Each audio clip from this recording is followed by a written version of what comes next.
دا مسجد اداس گیټ دی. مسجد اداس ته راننوتو.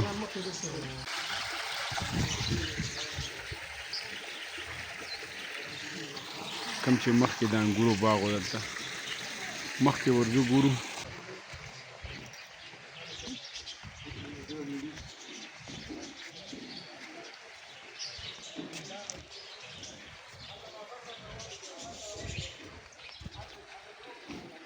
ये जो है ये मस्जिद अदास है.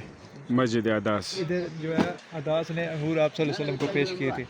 ये अंगूरों का बाग है.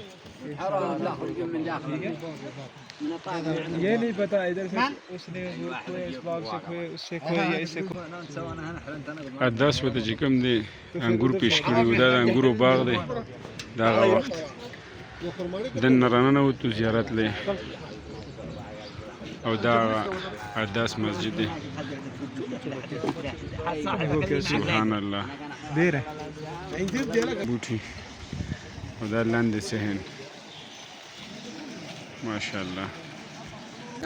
او دا د باغ فروټ دي امرود دي او سوابیري دي خرمانې دي انځیر دي انګور دي سټابري ده بیري دي.